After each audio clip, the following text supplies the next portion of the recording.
La semana literal. Al igual que el sábado, la semana se originó al tiempo de la creación y fue conservada y transmitida a nosotros a través de la historia bíblica. Dios mismo dio la primera semana como modelo de las subsiguientes hasta el fin de los tiempos. Como las demás, consistió en 7 días literales. Se emplearon 6 días en la obra de la creación, y en el séptimo, Dios reposó y luego bendijo ese día y lo puso aparte como día de descanso para el hombre. En la ley dada en el Sinaí, Dios reconoció la semana y los hechos sobre los cuales se funda. Después de dar el mandamiento, acuérdate del sábado para santificarlo, Éxodo 28, y después de estipular lo que debe hacerse durante los 6 días, y lo que no debe hacerse el día séptimo, manifiesta la razón por la cual ha de observarse así la semana, recordándonos su propio ejemplo, porque en 6 días hizo Jehová los cielos y la tierra, el mar, y todas las cosas que en ellos hay, y reposó en el séptimo día. Por tanto, Jehová bendijo el sábado y lo santificó. Éxodo 20:11. Esta razón resulta plausible cuando entendemos que los días de la creación son literales. Los primeros 6 días de la semana fueron dados al hombre para su trabajo, porque Dios empleó el mismo periodo de la primera semana en la obra de la creación. En el día séptimo el hombre debe abstenerse de trabajar, en memoria del reposo del Creador. Pero la suposición de que los acontecimientos de la primera semana requirieron miles y miles de años, ataca directamente los fundamentos del cuarto mandamiento. Representa al Creador como si estuviera ordenando a los hombres que observaran la semana de días literales en memoria de largos e indefinidos periodos. Esto es distinto del método que Él usa en su relación con sus criaturas. Hace oscuro e indefinido lo que Él ha hecho muy claro. Es incredulidad en la forma más insidiosa y, por lo tanto, más peligrosa. Su verdadero carácter está disfrazado de tal manera que la sostienen y enseñan muchos que dicen creer en la Sagrada Escritura. Por la palabra de Jehová fueron hechos los cielos, y todo el ejército de ellos, por el aliento de su boca. Porque Él dijo, y fue hecho, Él mandó, y existió. Salmos 33, 6, 9.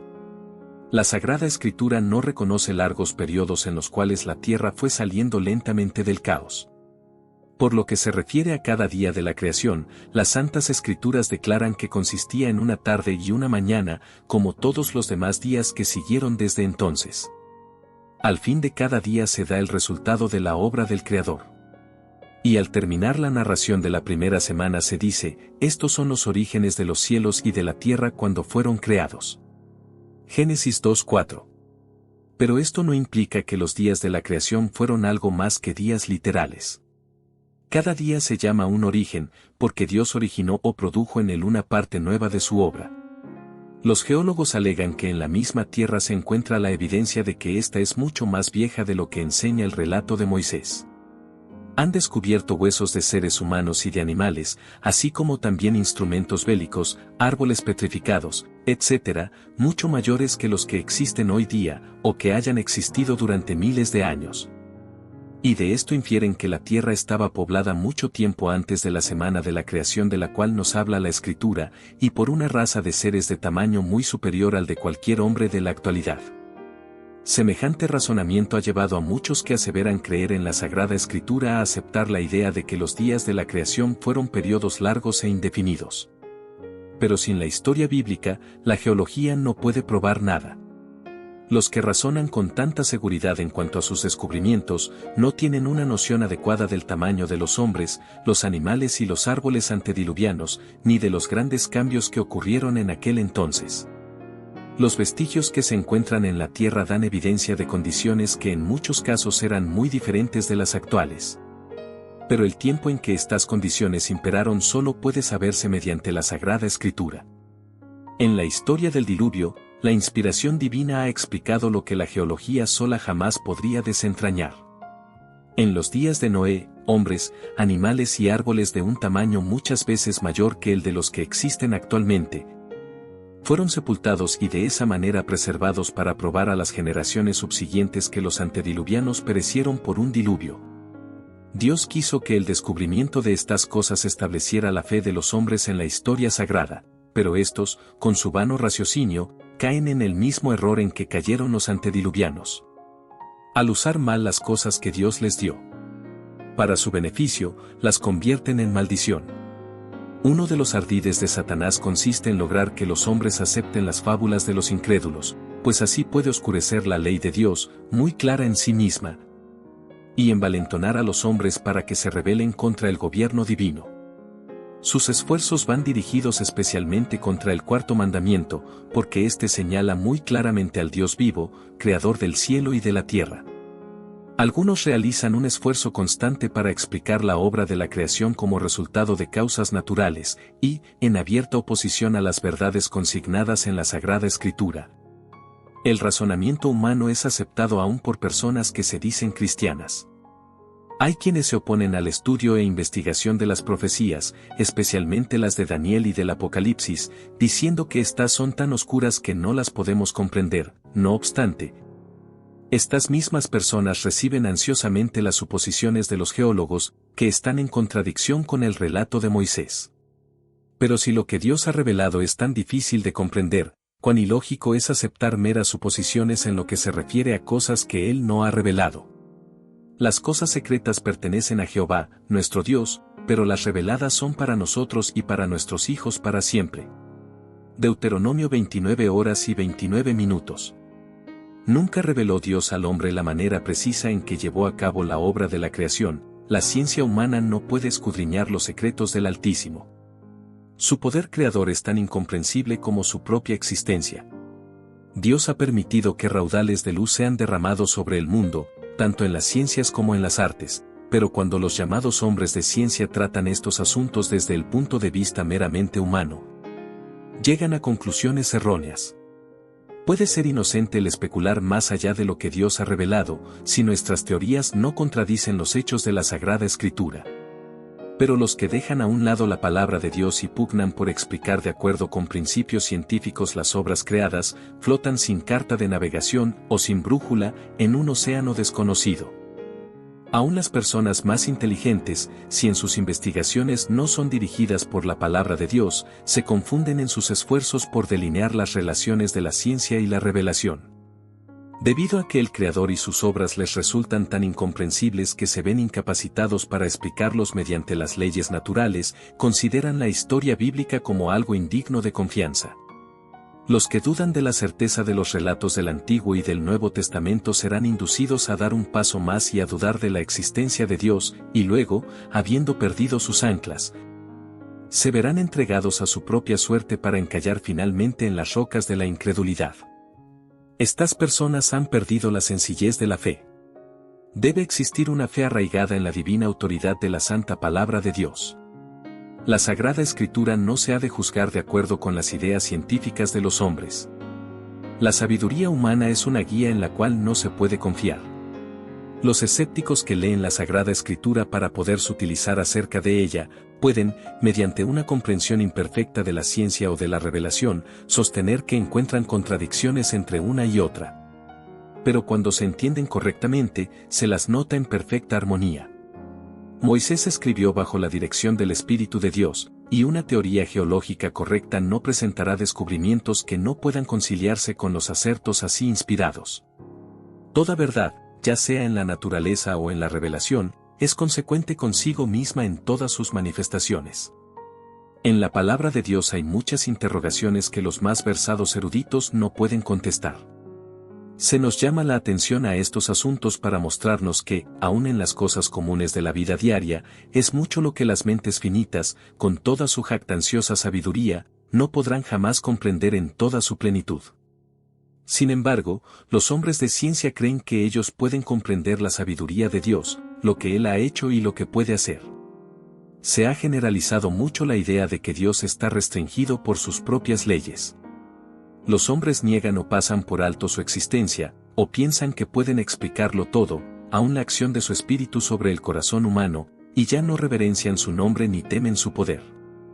Como no comprenden las leyes de Dios ni su poder infinito para hacer efectiva su voluntad mediante ellas, no creen en lo sobrenatural. Comúnmente, la expresión leyes de la naturaleza abarca lo que el hombre ha podido descubrir acerca de las leyes que gobiernan el mundo físico, pero cuán limitada es la sabiduría del hombre. Y cuán vasto el campo en el cual el Creador puede obrar, en armonía con sus propias leyes, y sin embargo, enteramente más allá de la comprensión de los seres finitos. Muchos enseñan que la materia posee poderes vitales, que se le impartieron ciertas propiedades y que se la dejó luego actuar mediante su propia energía inherente. Y que las operaciones de la naturaleza se llevan a cabo en conformidad con leyes fijas, en las cuales Dios mismo no puede intervenir. Esta es una ciencia falsa, y no está respaldada por la palabra de Dios. La naturaleza es la sierva de su Creador. Dios no anula sus leyes, ni tampoco trabaja contrariándolas, las usa continuamente como sus instrumentos. La naturaleza atestigua que hay una inteligencia, una presencia y una energía activa, que trabajan dentro de sus leyes y mediante ellas. Existe en la naturaleza la acción del Padre y del Hijo. Cristo dice, mi Padre hasta ahora trabaja, y yo trabajo. Juan 5:17. Los levitas, en un himno registrado por Nehemías, cantaban, tú solo eres Jehová. Tú hiciste los cielos, y los cielos de los cielos, con todo su ejército, la tierra y todo lo que está en ella, los mares y todo lo que hay en ellos. Tú vivificas todas estas cosas. Nehemías 9:6. En cuanto se refiere a este mundo, la obra de la creación de Dios está terminada, pues fueron acabadas las obras desde el principio del mundo. Hebreos 4:3. Pero su energía sigue ejerciendo su influencia para sustentar los objetos de su creación. Una palpitación no sigue a la otra, y un hálito al otro, porque el mecanismo que una vez se puso en marcha continúe accionando por su propia energía inherente, sino que todo hálito, toda palpitación del corazón, es una evidencia del completo cuidado que tiene de todo lo creado aquel en quien vivimos, nos movemos y somos. Hechos 17:28. No es en virtud de alguna fuerza inherente que año tras año la tierra produce sus abundantes cosechas y que continúa su movimiento alrededor del sol. La mano de Dios dirige los planetas y los mantiene en su puesto en su ordenada marcha a través de los cielos. Él saca y cuenta su ejército, a todas llama por sus nombres y ninguna faltará. Tal es la grandeza de su fuerza y el poder de su dominio. Isaías 40 horas y 26 minutos. En virtud de su poder la vegetación florece, aparecen las hojas y las flores se abren. Es Él quien hace a los montes producir hierba, por su poder los valles se fertilizan. Todas las bestias de los bosques piden a Dios su alimento, y toda criatura viviente, desde el diminuto insecto hasta el hombre, dependen diariamente de su divina providencia. Según las hermosas palabras del salmista, todos ellos esperan en ti, para que les des la comida a su tiempo. Tú les das y ellos recogen, abres tu mano y se sacian de bien. Salmo 104, 27, 28. Su palabra controla los elementos, Él cubre los cielos de nubes y prepara la lluvia para la tierra. Da la nieve como lana y derrama la escarcha como ceniza. A su voz se produce un tumulto de aguas en el cielo, Él hace subir las nubes del extremo de la tierra, trae los relámpagos con la lluvia y saca el viento de sus depósitos. Salmo 147, 8, 16, Jeremías 10, 13. Dios es el fundamento de todas las cosas. Toda verdadera ciencia está en armonía con sus obras, toda verdadera educación nos guía a obedecer a su gobierno. La ciencia abre nuevas maravillas ante nuestra vista, se remonta alto y explora nuevas profundidades, pero de su búsqueda no trae nada que esté en conflicto con la divina revelación. La ignorancia puede tratar de respaldar puntos de vista falsos con respecto a Dios valiéndose para ello de la ciencia, pero el libro de la naturaleza y la palabra escrita se iluminan mutuamente. De esa manera somos guiados a adorar al Creador y confiar con inteligencia en su palabra. Ninguna mente finita puede comprender plenamente la existencia, el poder, la sabiduría o las obras del infinito. El escritor sagrado dice, ¿descubrirás tú los secretos de Dios? ¿Llegarás a la perfección del Todopoderoso? Es más alta que los cielos, ¿qué harás? Es más profunda que el Seol, ¿cómo la conocerás? En longitud sobrepasa a la tierra, y es más ancha que el mar. Job 11, 7-9. Los intelectos más poderosos de la tierra no pueden comprender a Dios. Los hombres podrán investigar y aprender siempre, pero habrá siempre un infinito inalcanzable para ellos. Sin embargo, las obras de la creación dan testimonio de la grandeza y del poder de Dios. Los cielos cuentan la gloria de Dios y el firmamento anuncia la obra de sus manos. Salmos 19:1. Los que reciben la palabra escrita como su consejera encontrarán en la ciencia un auxiliar para comprender a Dios. Lo invisible de Él, su eterno poder y su deidad, se hace claramente visible desde la creación del mundo y se puede discernir por medio de las cosas hechas. Romanos 1:20.